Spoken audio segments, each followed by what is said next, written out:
Hello, and welcome to another Classic piano video.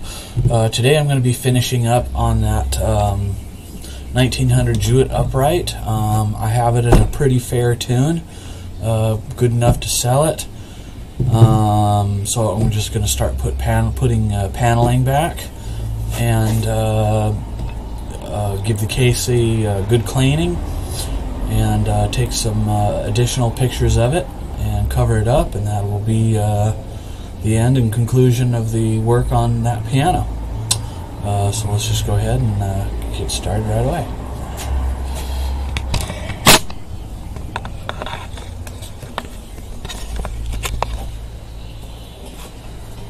Started.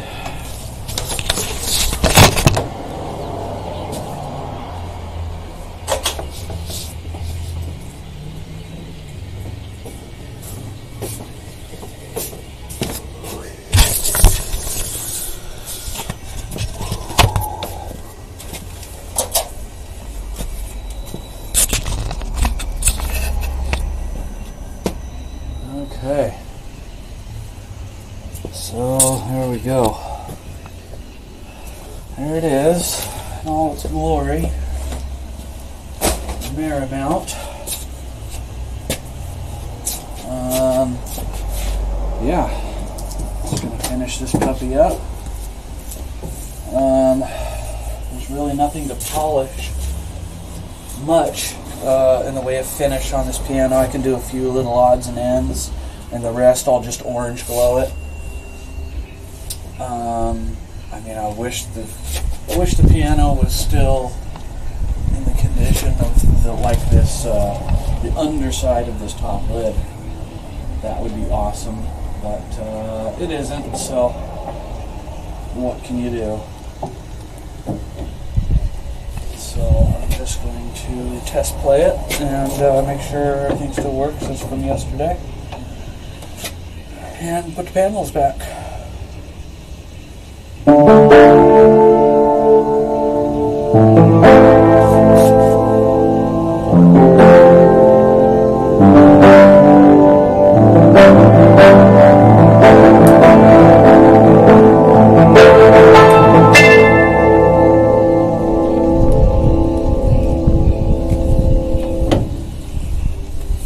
Voila! There you have it.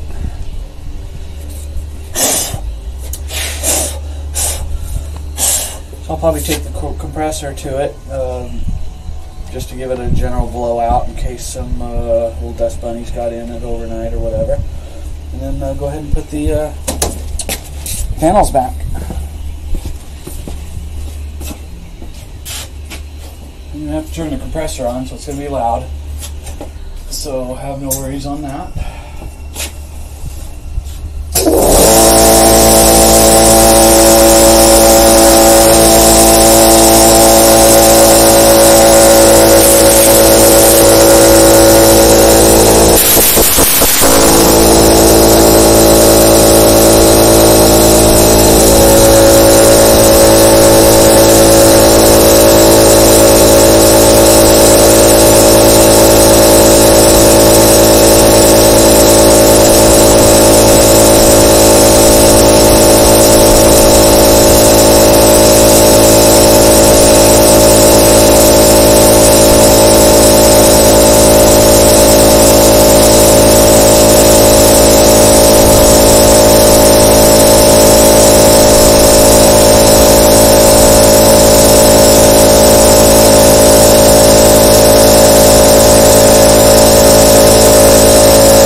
screws too. Oh no, I'm not missing the screws. I take it back. They're right here. Never mind. Never mind. I thought they were missing. It's pretty rare I actually lose a part. It's pretty rare. In fact, I'll even go so far as to say it's extremely rare that I lose a part. Misplace a part, however you want to word it. I'm the type of person that's very, very, very, very organized. I have a place for everything and everything in its place, if you will. And yeah, so it's very hard pressed for me to outright lose something or misplace something.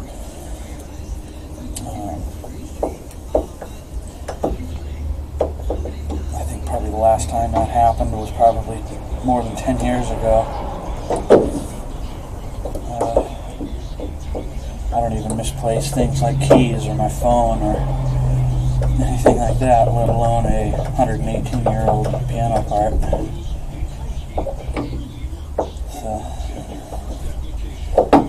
So we'll get this done today. As I mentioned, I'm hoping to start on that Busendorfer sooner rather than later. I've been itching to get it done for 2 years, and it's finally next in line. I kind of saved it because it's going to require the most work. So that's why I saved it for last. I've already listed this piano on my website and on Craigslist and Facebook Marketplace and a few other places not an hour ago. So I've already got pictures of it, so, and then I'll take a few more extra pictures of it once I get it all back together. The screw's giving me a hard time. I don't know why, but it is. Oh, mercy. That is a tough screw. It went in straight. Okay. Whew.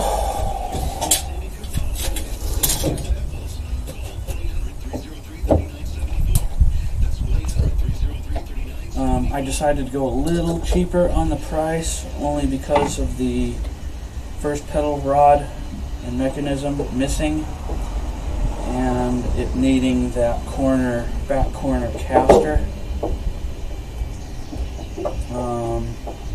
If somebody wants to buy the parts and have me put them on, I'm also more than happy to do that if somebody wants to do that. Otherwise, you know, again, this is just going to be somebody's practice piano. So most people will be more than happy just to stick a book on one corner of it. You know. So whatever the customer wants, I will be more than happy to do for them. More than happy. Exceedingly happy. So, yeah. Okay, so fall board's in place. Tighten those screws for the hinges. And if somebody else wants me to say take these hinges off and polish them because I decided I wasn't going to take them off and polish them, I'm more than happy to do that for a little extra money. So I kind of leave it up to the customer. Some people like the old patina and they don't want to mess with it. So sometimes with pianos, when they have a nice patina on them, I don't mess with it and I'll let the customer decide, yeah, I want to keep it original, or no, can you just go ahead and finish it for me? So, plus that keeps the cost down. Unless they decide otherwise. So, Yeah. So,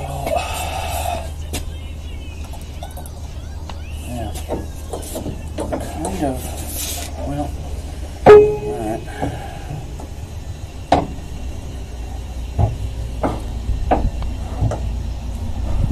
So see, this is how this piece actuates the front panel.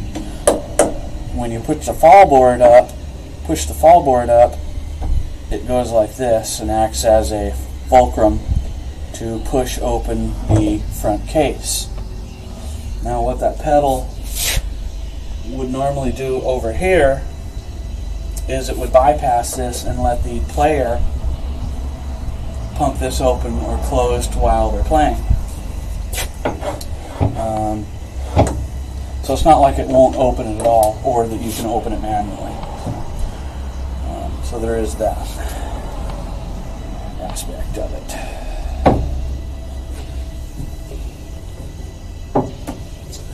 So there we go. I will, I need to look down this and see why. Oh, okay. I got these extra screws, and these don't belong here, and I didn't put them there, so this tells me somebody else here at the house put them there, and now, because somebody moved them, I don't know where they go, and I don't have any spare open holes that's requiring 4 screws yet.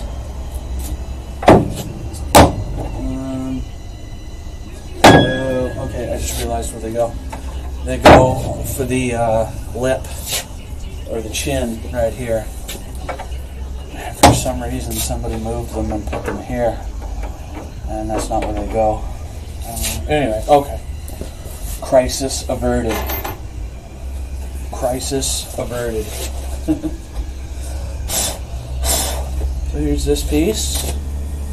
It's just got 4 dowels on it. And you flip it over and just put it in place. Easy peasy.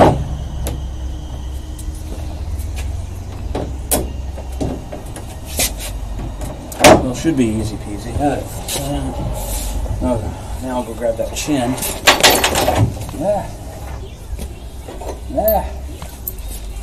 Now the screws dropped. Now I'm missing one. Great. Anybody see where it fell?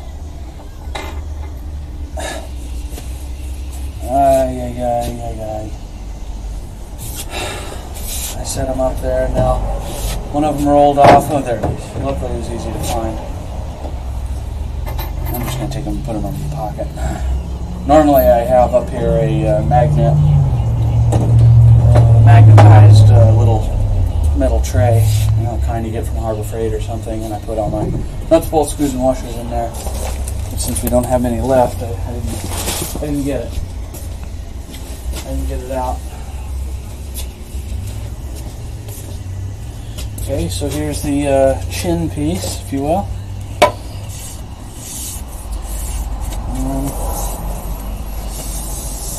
I'll just kind of hand wipe off the dirt.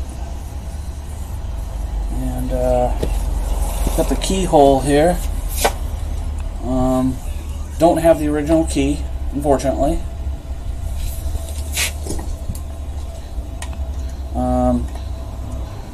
9 times out of 10 people lose those keys. It wouldn't be difficult to have one made. You just unscrew this and take the piece out, and the key is just the keyhole's triangular shaped, and the key is triangle shaped. It's got no teeth on it or anything. And a key, a locksmith could make a key for that very easily, very quickly. So, chin piece just goes in like that. Get me screwdriver. Get me screws. And I usually start in the middle and work my way out in case there's any, because these are a very sure fit. As you can see, there's no play. So I like to make sure nothing's going to bind up. So I start from the middle and work my way out.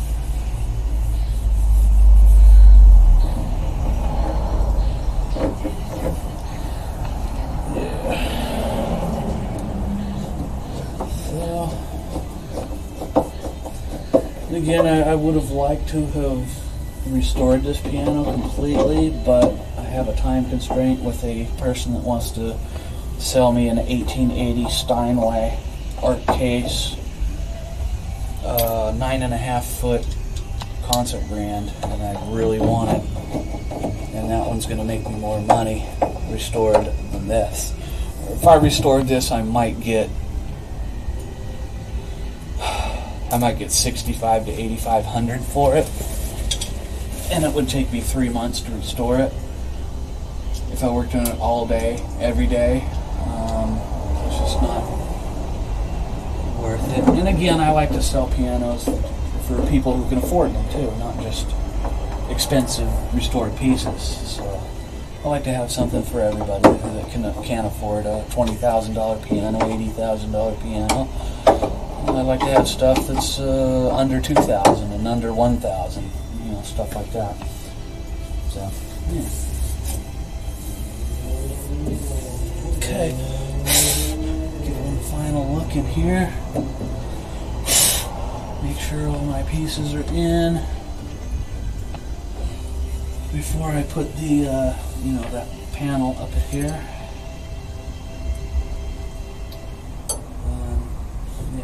These extra pieces. It was from that broken one of these. It was in this corner. It's broken, missing, so it's an unnecessary piece. So I got some extra screws and stuff for my next piano job. 2 extra original screws. Okay, so the chin's on. Close it and make sure there's no binding. Opens and closes perfect. There's a little grabber right here. Then here's the piece that would lock if you had the lock. You turn it and this piece comes up and locks into here. And yeah, there you have it. Pretty spiffy. I'll check the chat room real quick.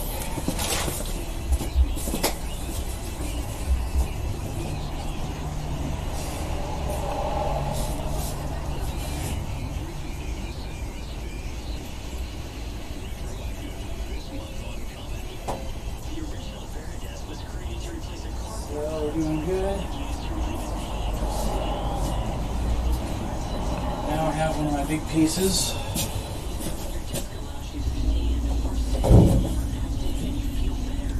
You're going to put in. So I kind of have to be careful with this big piece because it's big and kind of semi-heavy, and I got to watch my back. Make sure I don't drop it.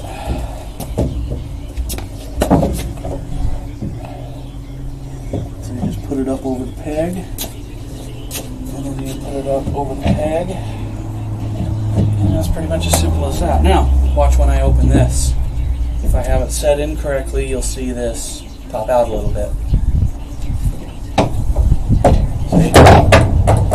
See? And then you close it and it closes. Open it and it opens. Might have to give it a little extra push there. And then you close this. Whoops. And I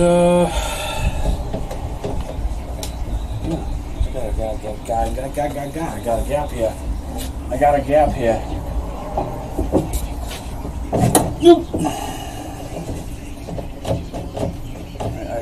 I got a gap. So I have to take it back off and see why there's a gap here. This piece is separate because it's an inset. So I gotta see why this piece has a gap in it. It's nailed down. Okay. Load. And the finishing nail is out.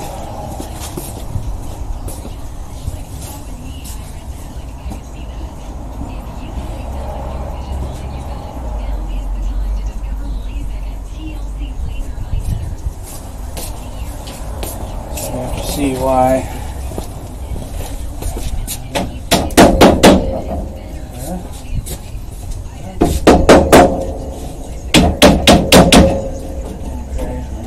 Finishing nails, probably. So in order to see what kind of finishing nail I need to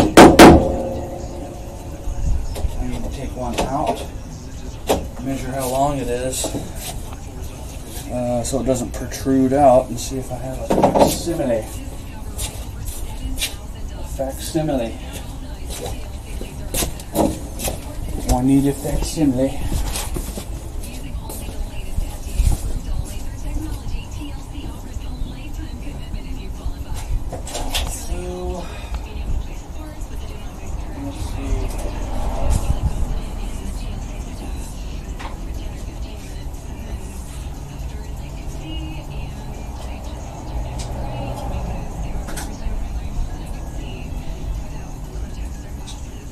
Facsimile. Many facsimiles.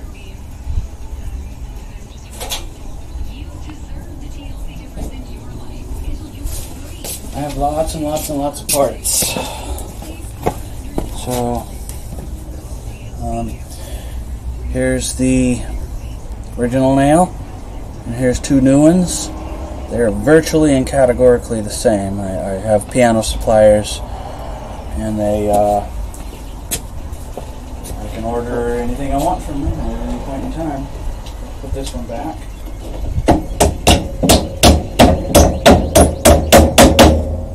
And I'll hammer in some extras.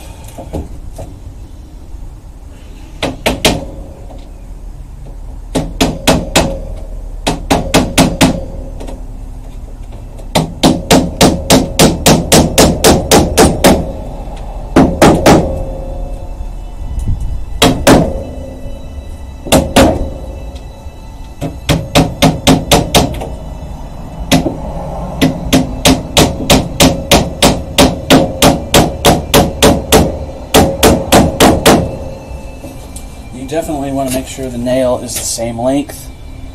If you get one any longer, you might end up protruding through the other side, and that'll ruin it, and it'll look bad, and people catch their hands on it and everything.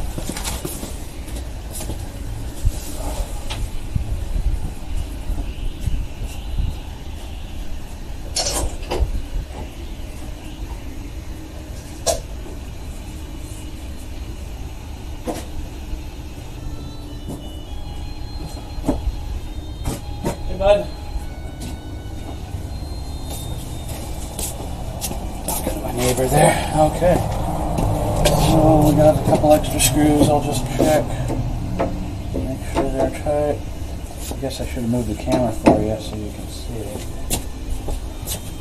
I gotta finish setting up my other cameras, so I don't have to keep moving the one camera.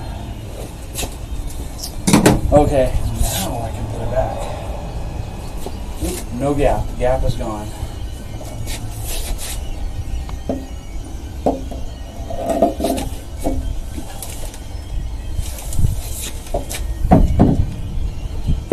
Okay. Move it in a little closer. Lift it up over the peg. Lift it up over the peg. Make sure it's free. Close this.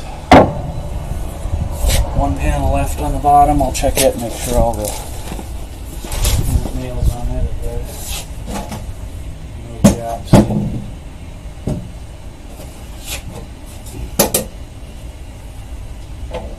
Yeah, I gotta hammer them down.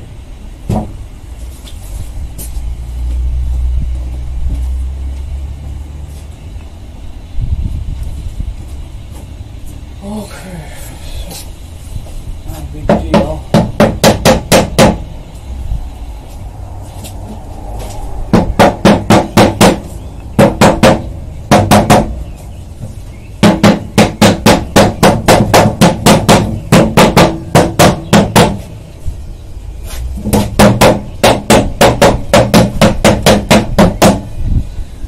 Okay, should do it. So, oh,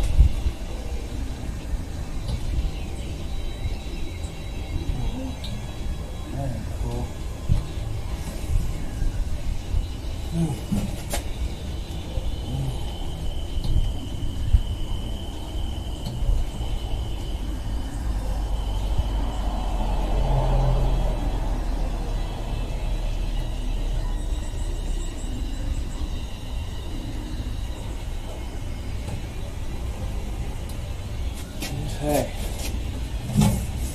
Let's have an upside down and a right side up, so check that. Closed my gaps.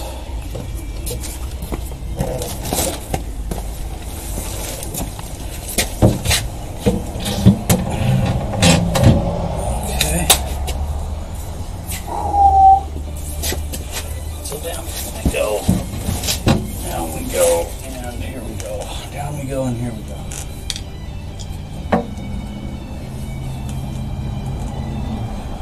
Now these have pegs in them. Dowels, and you just find the dowels to put it in.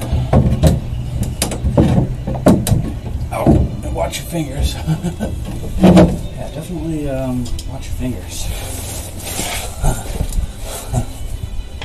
Generally, these just push in place like that, and that's it. Screws out so I can put the little spring-loaded keeper in it. And I have another spare screw here from something. Now, this just goes like that.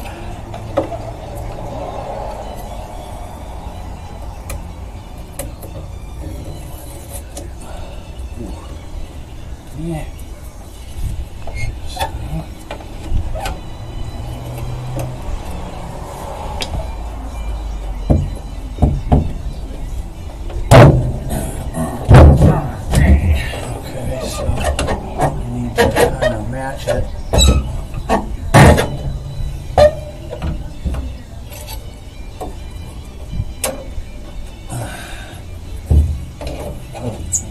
Inside, of course.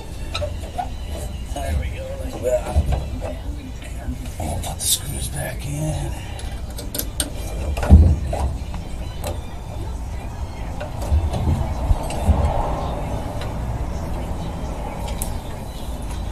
Then I'll get the orange glow out and we'll start cleaning this sucker up. And it's already clean, but dust off of it, and I can put the cover on it. I always cover my pianos, as you can see. The shop is pretty dust-free, but still can get dust, so. Okay, there we go. And that is now oh! A little splinter. Now it's complete. Everything still works. Whew. Okay. Get a couple rags so I can do the orange glowing.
Okay.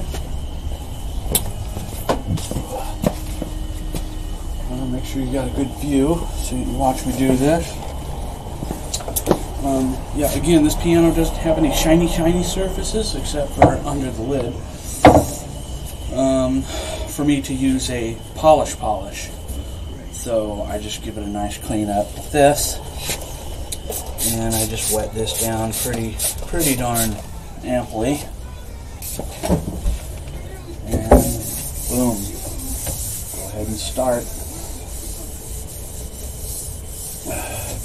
And I made a mistake already. Usually I start in the middle and work my way out because then I can disperse the orange glow evenly. So I wasn't paying attention to my own rules.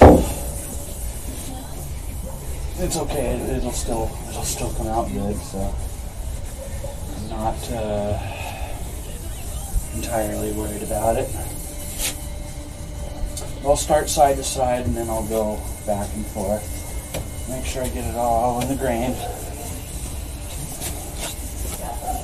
Make sure I get it all in the grain.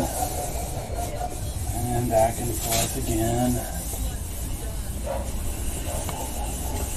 Now I'll probably have to do this twice before I cover it. And then when somebody comes to look at it, I'll do it yet again. Just so it looks nice for the prospectable customer.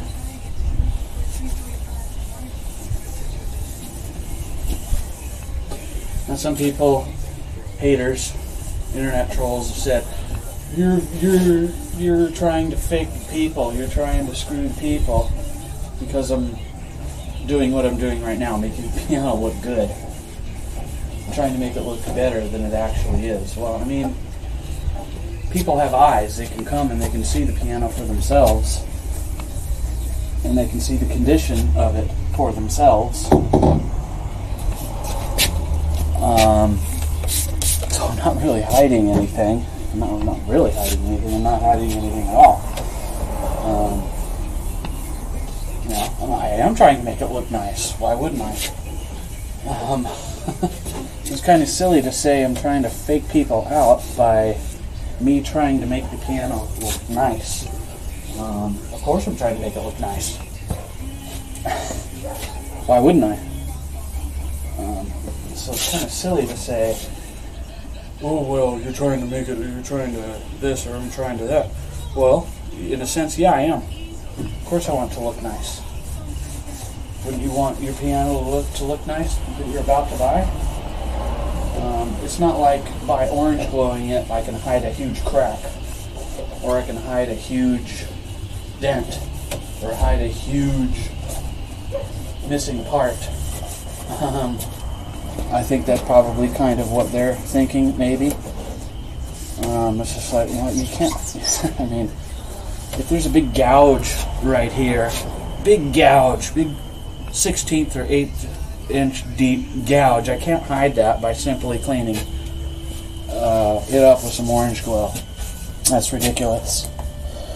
But I've actually had people try to tell me that, and it's like, no, I'm not hiding anything, and if something's wrong with the piano, I say. Just like in my posting, I say that caster is missing. It's broke, it's missing. I say that this rod is missing and the pedal doesn't work. Why wouldn't I? Why wouldn't I say those things? Because the person's going to sit down at the piano and see those things anyway. So why would I hide that? It doesn't make sense. And if it doesn't make sense, then it's not true. Really quite as simple as that. So I'm not hiding anything.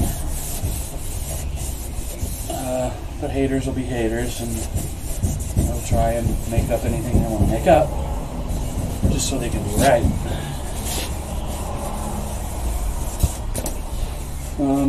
Yeah, I mean, the piano is what the piano is, and that's what it is. Is what it is, and that's what it is. No more, no less. No more, no less.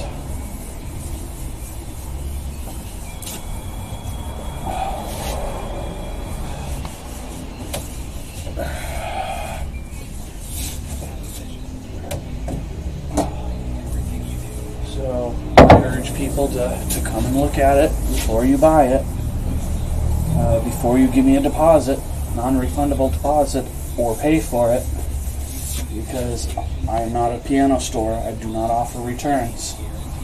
Make sure it's what you want. Make sure. Because once you give me that money and I pull the postings,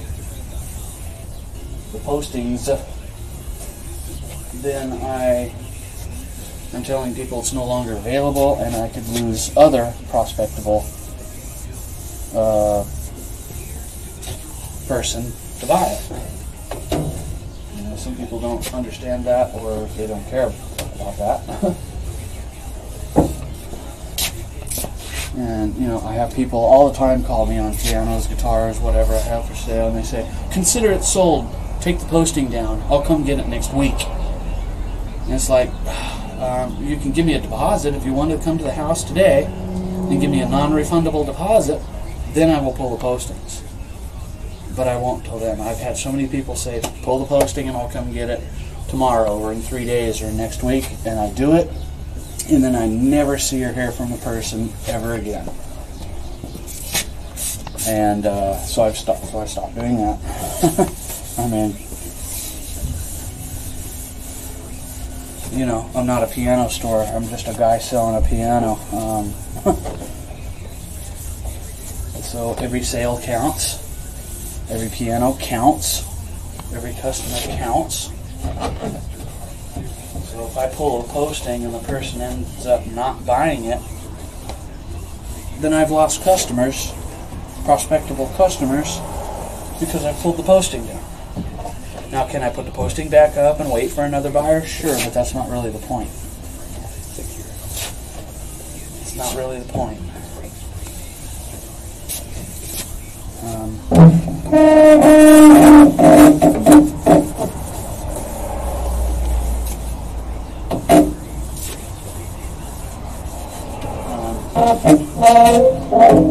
The point is, if you're going to say you're going to buy something, buy it.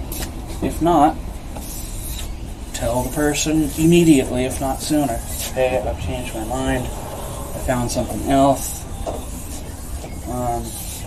Basically what I'm saying is it's first come, first served. First person here with the money for the piano gets it. Plain, pure, and simple. I couldn't be any more plain, pure, or simple about it.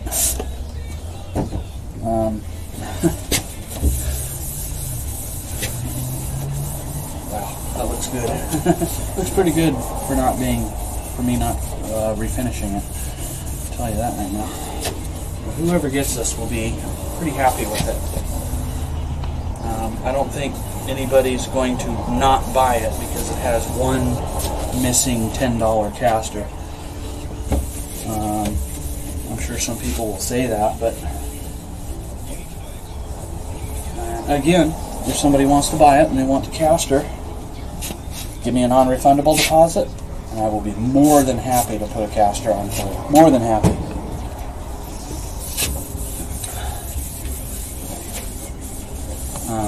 Again, I'm trying to keep this piano cost down. So everything I do to it, it costs money. I can't work for free. Can't work for free. It's going to cost me about $10 to $15 for a caster, and then half hours of labor at $12. So it's going to end up costing, $15, $20 for me to put it on a caster. And if somebody wants that, I'll do that. But this piano is meant for somebody who is going to make it, use it as a practice piano. So I'm trying to make it affordable. Again, that's what I'm trying to say. Trying to make it affordable.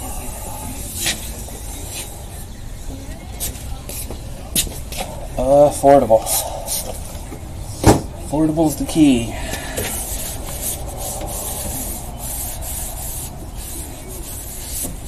And I can't really get the sides of the piano, unfortunately. I could put a stick down here on this thing and remove the toolbox, but I don't.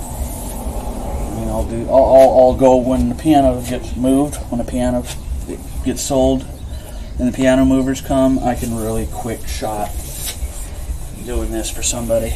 Then I can get the sides. The back you don't do because it's the back is kind of raw open wood, if you will.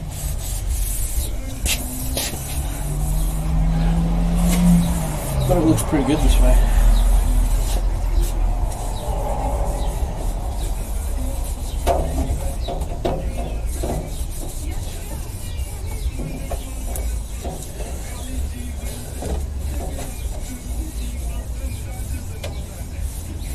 This side I can get a little better because there's a big gap here.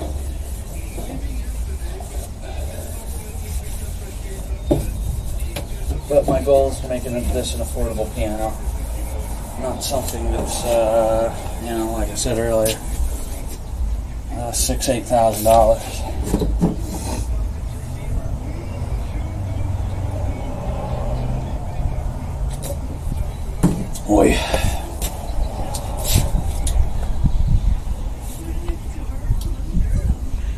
Ooh. Okay, what's next? Oh, do this front.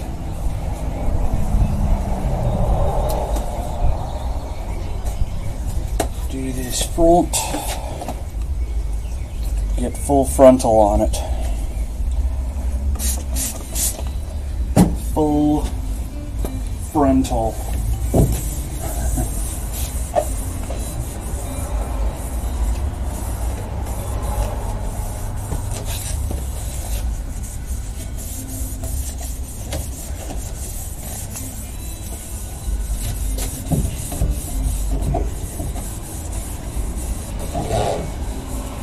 I can't quite get why somebody would say I shouldn't do this and make it look good, because I'm trying to, by doing this, I'm trying to fake people.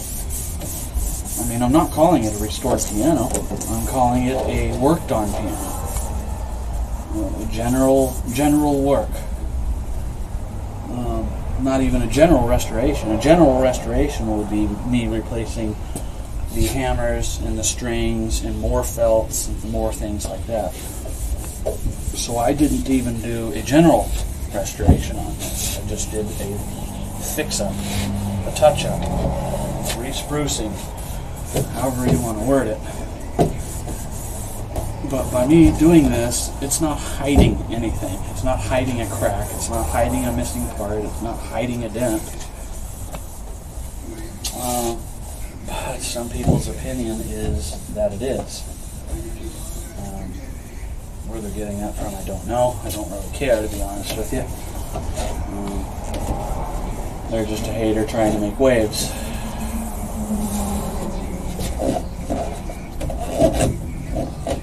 Just a hater.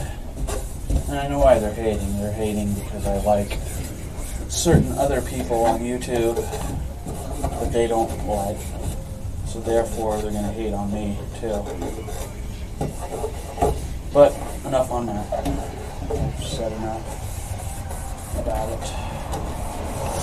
This is not a hater drama channel. This is a piano channel. It's a piano channel. Usually I like to call it a pianer channel. For pianers.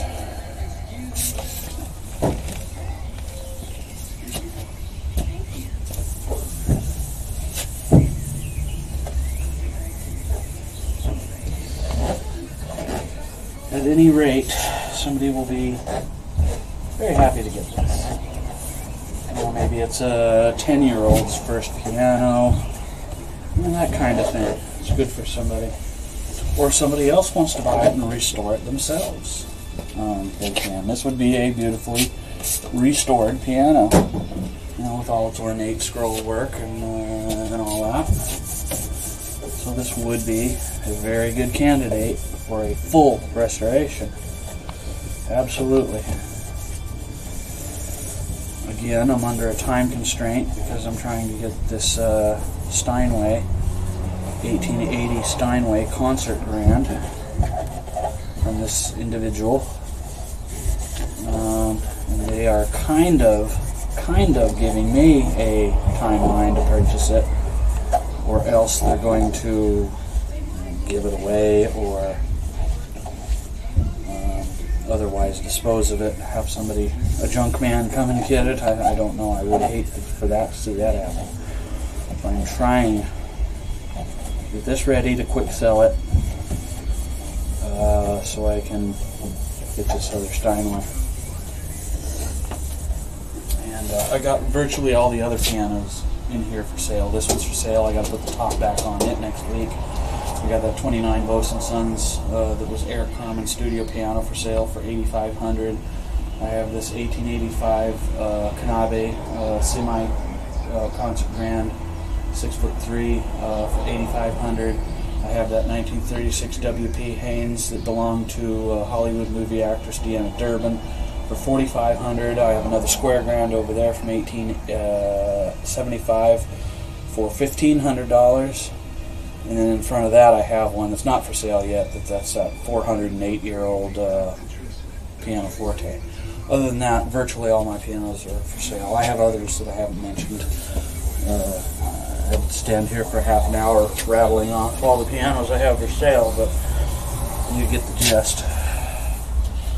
You get the gist.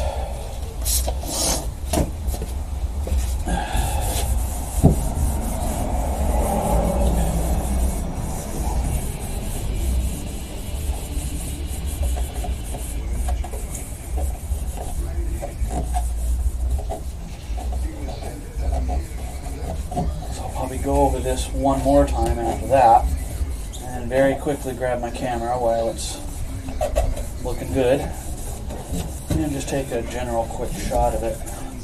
The pictures I have for this are about, well, they're not old, they're only a couple weeks old, but I like to have as fresh pictures as possible.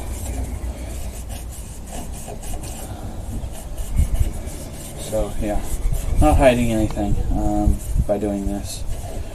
I implore people to get on your knees and look in it, around it, under it. Go over it with a fine tooth comb. Even take a day or two to think about it before you buy it. Because, again, once you give me that deposit, and I've actually had people give me deposits on pianos before, not this one, but pianos before. They give me a deposit and then they change their mind, and they don't ask for their deposit back because they knew they give a little bill of sale saying that the non-refundable deposit holds the piano for 7 days, and it's absolutely non-refundable under any circumstances. And again, that's because I'm going on their word that they're going to buy it. So I'm pulling all my postings, thus not making it available for other prospectable buyers to see. And most people understand that, and most people even agree with it. I very rarely have anybody say, well, just hold it for me and not give me a deposit. I've had a few say that, and I say, well, I'm sorry, if I still have it, when you want to buy it, I'll be more than happy to sell it to you, but I do not do holds.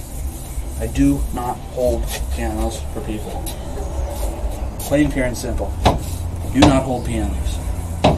Do not hold, do not hold, do not hold, do not hold, do not hold. Can't do it. I make my living selling these, so I have to be sure a person is going to actually follow through and buy it.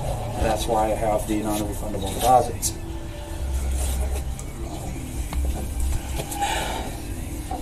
I hate for a person to say, yeah, I'll buy this $7,500 piano, and then a week later they still haven't bought it, still haven't bought it, still haven't bought it, and I pulled the postings.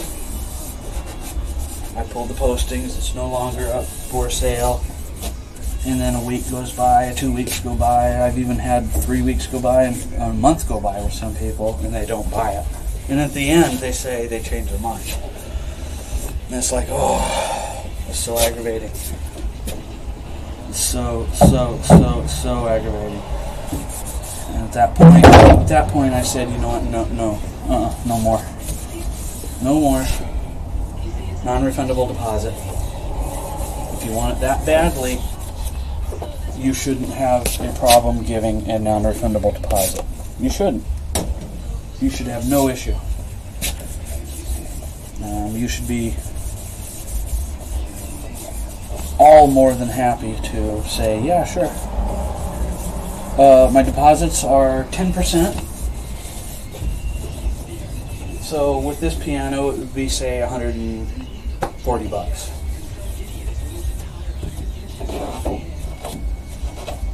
Non-refundable deposit of $140.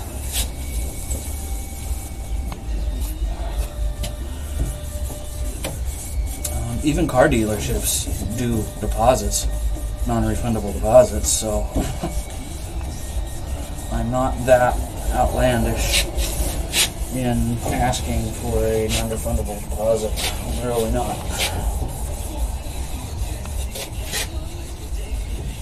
Sometimes people act like it's, well, I'm so out of line for asking a deposit. Oh, I'm atrocious.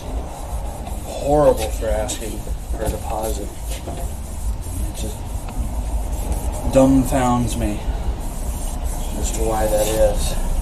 If you want it, you won't have a problem. You won't have a problem giving it to me.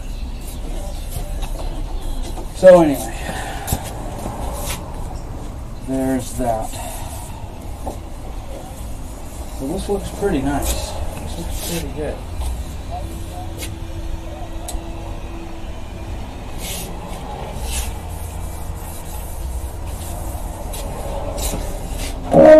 Some people out there.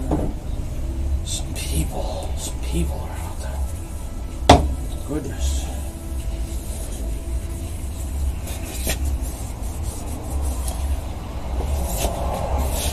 So, yeah, that's just kind of my policy, if you will, on that. And I do not deviate from it at all, ever, for anybody.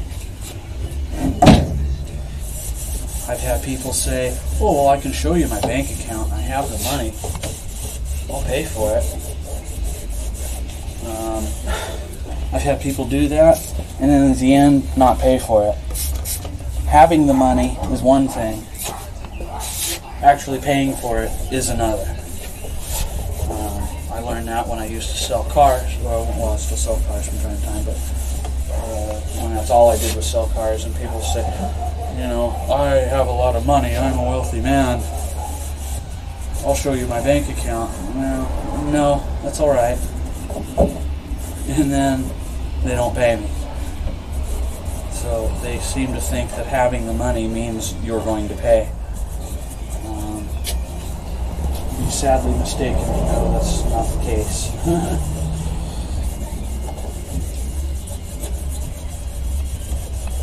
I had that happen to me on a guy who bought a 1950 Chevrolet sedan delivery from me. He said one of the first things out of his mouth was, I'm not a Chevy guy, I'm a Ford guy. I'm thinking, okay, then why are you buying a Chevy? But anyway, he wanted it.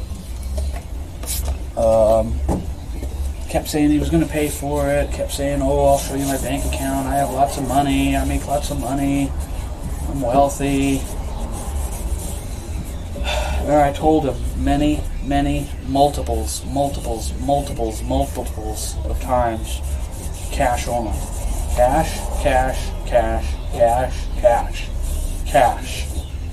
only. Cash. And what does he do the day he comes to pick up the car? He brings me a check. And he says, oh, it's good. It's good. So I went and said, okay, whatever, I'll take the check. I took it. 3 weeks later, I was still unable to cash it. Because back in those days, banks had to actually call the issuing customer to verify that they wrote the check. And the guy would not answer his phone or whatever. So I was like, a month trying to cash this check. I said, no. So I called him up, finally get him on the phone. I said, listen, I've been trying to cash this for a month. Well, we'll tear that one up, I'll send you another one. He sends me another one. I go to the bank, try and cash it. Nope, they can't get in touch with the customer. At that point, I put the check in an envelope, mailed it to the guy, and I said, bring me the car back, or bring me a check, or I'm calling the police. And he says, oh, well, this car has so many wrong things with it, and it needs brakes, and it needs paint, and body, and chrome, and upholstery, and wiring, and battery, and an engine, and transmission, and tires. And I said, well, yeah, yes, you're right. That's because it's a restoration project. You bought it as a restoration project. So why are you complaining about those things? It needs those things now. I don't get it. And he's all, oh, it's going to cost me tens of thousands of dollars to restore it, and blah, blah, blah, blah, blah. Well, you bought it knowing it's a restoration project. The thing was up on blocks in my back lot for 10 years before I sold it. The guy was very uncooperative. So kind of ever since then, nope, no more checks. I don't care if you're Donald Trump. No checks. No checks, no checks, no checks, no checks. No checks means no checks. I'm not going to take a check. Give me cash. Just have too many issues with checks. Yep. If you got the money in your checking account, go to your bank, write yourself out a check to cash it, bring me the money. Too difficult. Too difficult. People use too many excuses to not pay. And at that point, I pretty much had it. People and checks. There's nothing like cold hard cash. Even banks don't even like cash anymore. Banks are shooting for a moneyless society where everything is a bank transfer, electronic transfer, or a debit card, or a credit card, which I don't like. Because not everybody takes debit, not everybody takes check, not everybody takes, and what about the used market? You go to a swap meet or something, people want cash. Because it's quick and it's easy. Nothing wrong with cash. When I used to bank, I don't bank anymore. And I went to deposit some money in a bank for a friend. It was going to be like kind of like a wire transfer, kind of a long way. Kind of a multi-step wire transfer. I was going to go to the bank and give them my friend's bank account number and say, I'm here to deposit. It was only $45. And the bank actually told me, we no longer take cash. I was like, what? And this was Bank of America. And Bank of America is notorious for this. And they said, and I quote, we no longer take cash. We no longer take cash. And I was like, what? This is a bank, right? Oh, it's because of money laundering. The bank president said, the lady said, well, money laundering. That's all my deposit or my business is only $45. How am I laundering $45? She gave me just this weird look like I was a criminal or something. I was like, then she asked me what my name was, where I lived, where I bank. Started asking me all these personal questions, and I'm like, well, you know what? I don't bank anywhere. I'm just transferring money to a friend's account. Measly $45. And she was acting like it was the Inquisition or something. It's like, okay, really? All that hoopla over $45? Okay. And Coincidentally, I have to do it again in June. Send him another $45. Just for my website hosting. So it's just, just $45. And people might say, well, why don't you just send a check? Just send a check. Well, then I got to open up a bank account and start a checking account just for one transaction for $45? No, I'm not going to do that. It's a measly $45. Just do the cash, for Pete's sake. Come on. Goodness.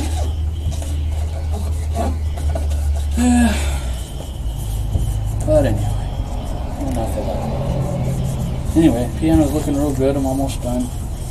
You can see I'm going over it quite a bit because you put this stuff on and the wood is so dry and old, it sucks it up and sucks it up and sucks it up. So you kind of got to do it multiple times.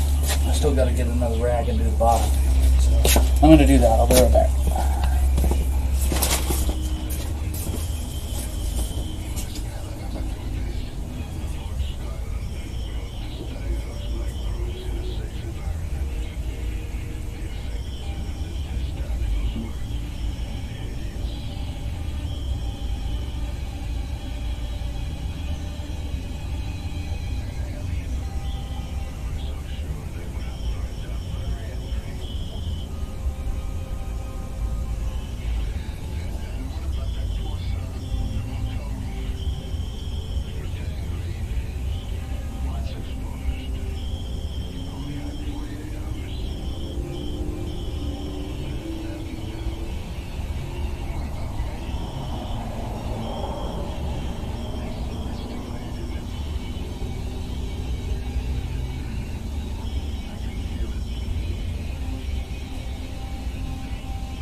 Okay,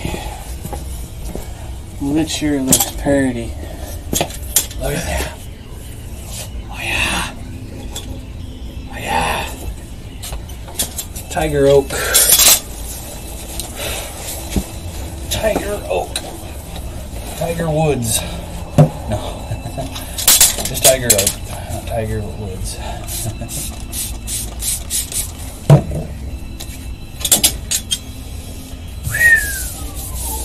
Middle.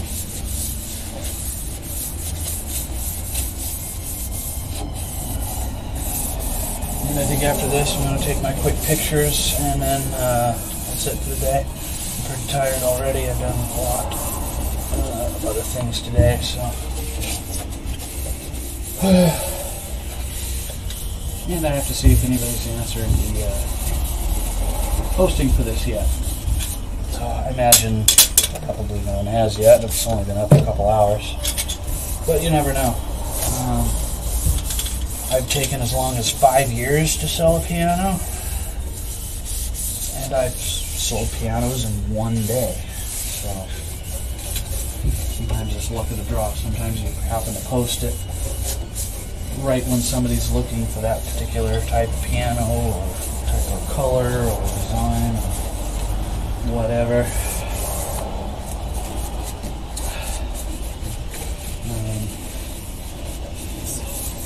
Sometimes you get lucky, sometimes you gotta wait.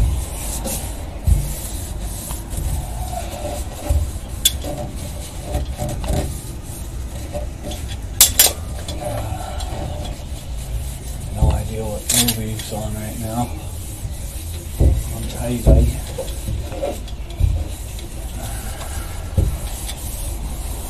Oh.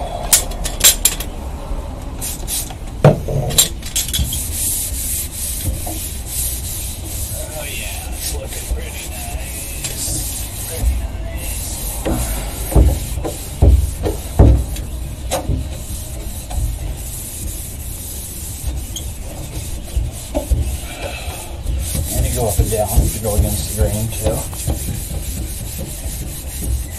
And then back to side. And I'll probably have to do it 2 or 3 times because wood is really dry. Really dry.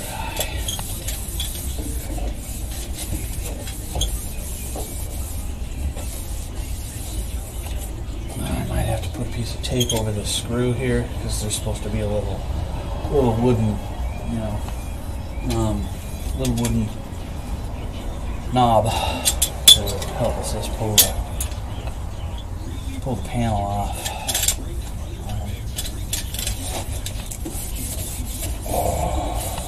But it's missing. That's something I actually forgot to put on the posting, but it's pretty small and inconsequential. I'll mention it to the person when somebody wants to buy it. I'll just mention it. Sometimes you can't put everything in the posting. The posting will be 15 paragraphs long. And you just want to put the basics, and then other stuff you can elaborate on when they come and look at it.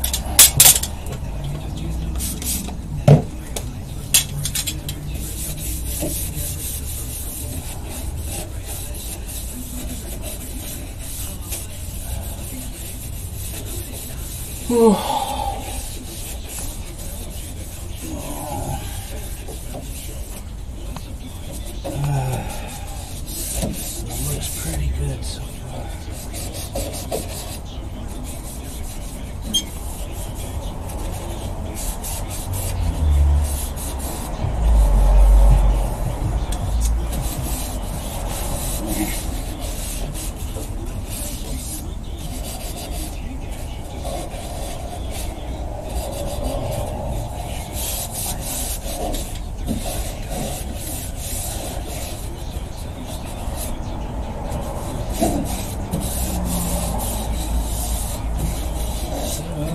It's looking pretty good.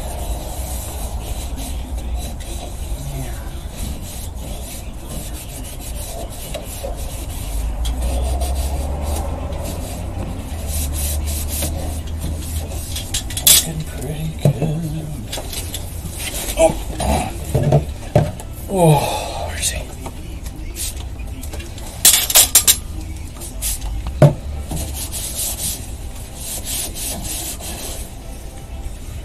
Well, okay, I'll do it this way. Again, this piano is not perfect. I'm not trying to sell it as perfect, because anybody with a pair of eyes, when you look at it, will see it's not perfect. And they can't expect a perfect piano for $1,400. You'd be amazed. Some people do expect a perfect piano for $1,400. So I imagine I'll have people try and grind me down on the price. I'm not making a huge profit on this, so I'm not going to be very negotiable on the price, if at all. The price is the price, is the price, is the price, is the price. You get what you pay for these days. The difference between my piano and another one on Craigslist is exactly what I'm doing to it now, and I've been doing to it all week, is the work I put in on this piano. Take it apart and make it playable. When I first got it, it was virtually unplayable. And the person that I got it from said it hasn't been playable in 35 years. 35 years. And pretty much, probably about 60% of the keys did not work. It was dramatically out of tune. I think it had two broken hammers, which I repaired. And then I accidentally broke a small piece on it, which I fixed the other day, if you remember. So now it's a 100% playable piano. All 88 keys play. All of them. So you can't ask for much more. Really. I mean, I suppose you could ask for more, but like I said, it's a player's piano. Not a player piano, it's a player's piano, meaning it's just something that somebody can sit at and bang a tune out. And that's it. If somebody else wants it restored, they can take it upon themselves to restore it, or have somebody restore it, or bring it back to me at some point when I have time and I'll restore it. whatever. But it's sold as is. And, you know, if the person doesn't live too far away, I will be more than happy to even come to their house and put a better full concert tune on it. You know, unless they live 2 or 3 hours away or something like that, then I can't do it. Generally speaking. Whew, I'm getting tired.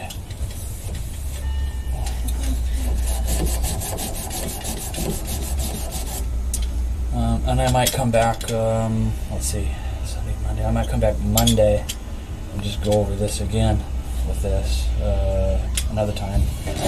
Because by then it'll be all soaked in and it will look hardly like I did anything to it. Hardly.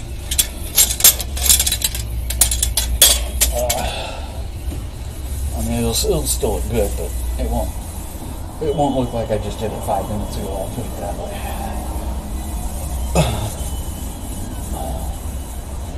So I'm gonna go over this top and stuff one more time and get my camera, take my pictures, and that'll be it for the day. Because I am tired. I'm quite tired. I don't know what this movie is, but it's something. I don't know what though. I gotta get my cover out, plastic sheet cover, and cover it. Yeah. So here we have it. What y'all think?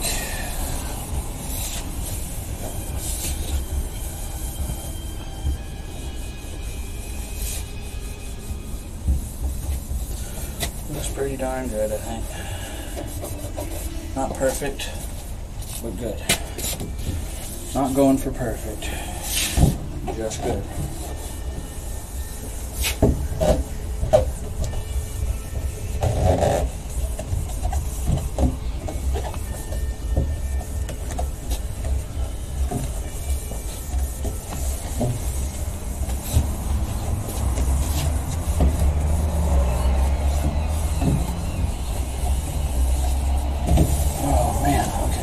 Up because I got all this on my hands too. I'll wash up real quick and grab my camera real quick.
Okay, I'll just take some additional pick tours. professional pictures.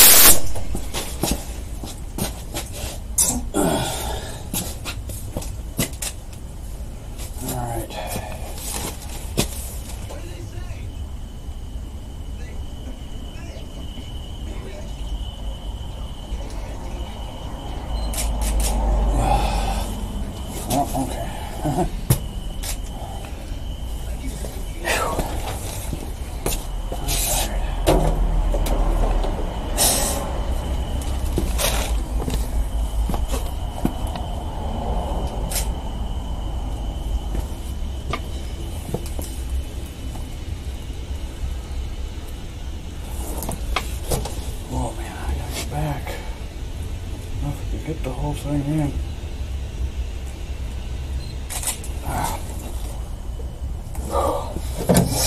Yeah, looks pretty good.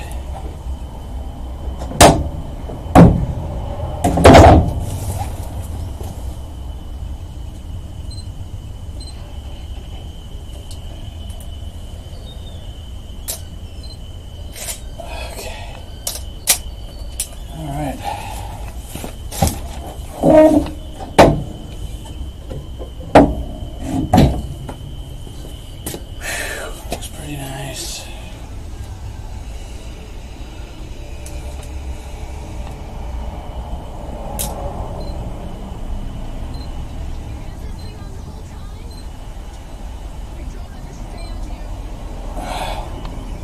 Heck. There we go.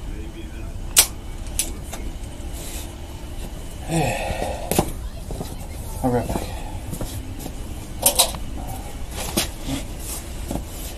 I'll leave it on.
Whoa.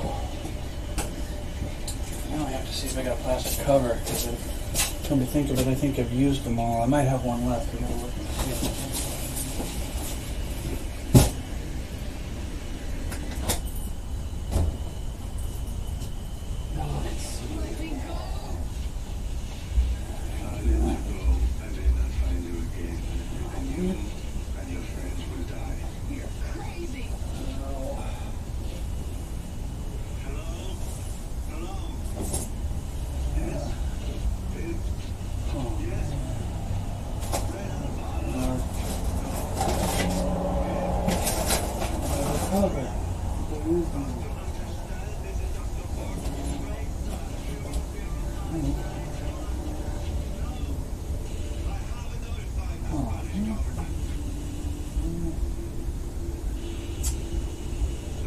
Shoot.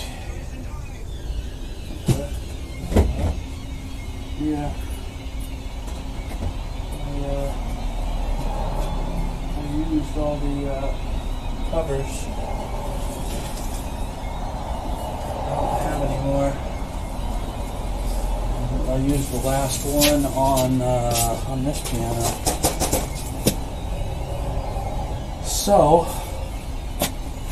now I don't want to take one off of this just to put it on that, and then this won't be covered, so I'm going to have to use something else. I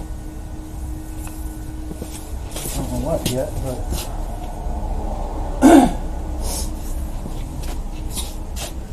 ooh. Yeah. Oh, well, could use this, I guess.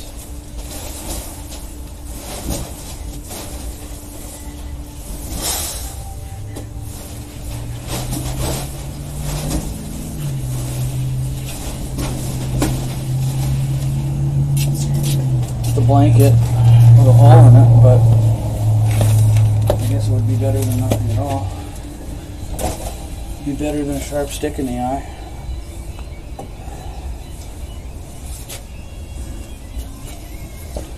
It would be better than a sharp stick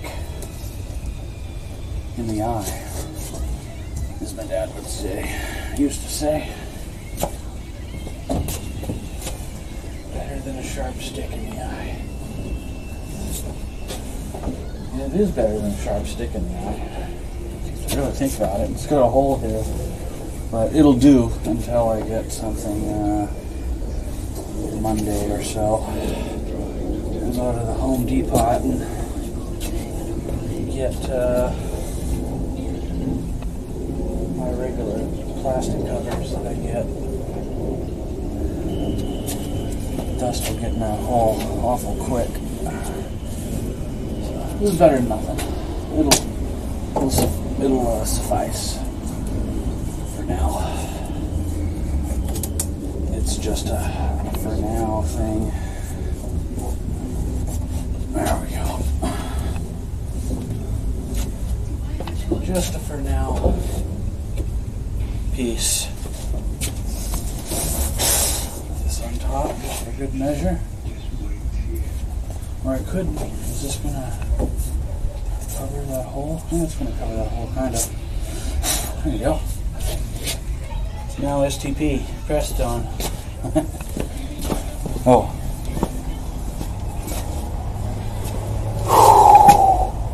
Okay, I think that's it. I'm tired. I'm gonna put my stuff away here and end this video.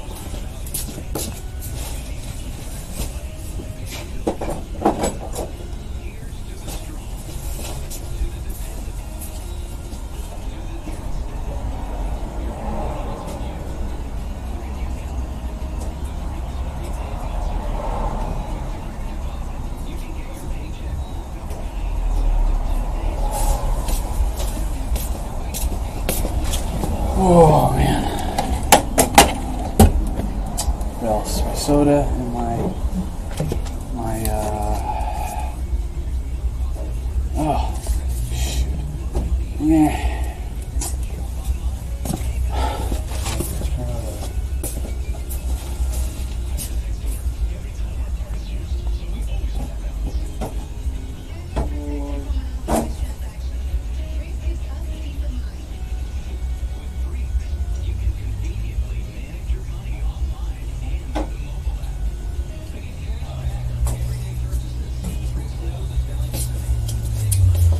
Guys, I'll move you. See what the day looks like. And well, there.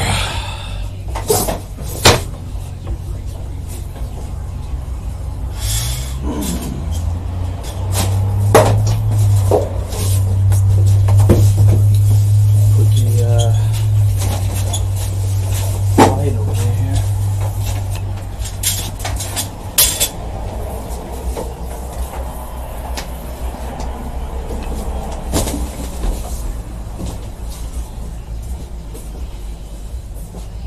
Okay. Light a TV.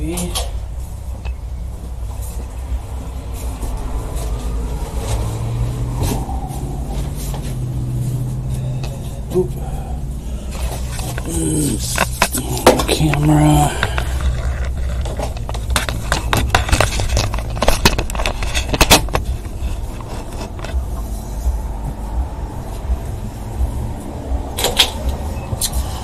Whoa.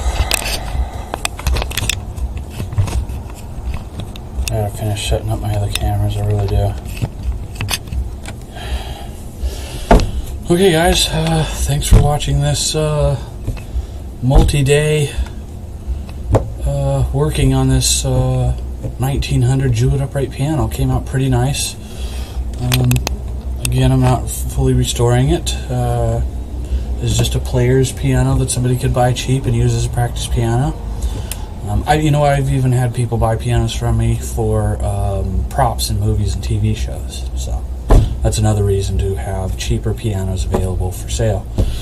So check me possibly tonight on Classic Guitar. I'm not quite sure yet to finish that Fender American Strat. If not, Monday night at 9 p.m. or 9:30 p.m. for sure, because I want to finish that for that customer, that neck that I've been working on. So check me out on Classic Guitar.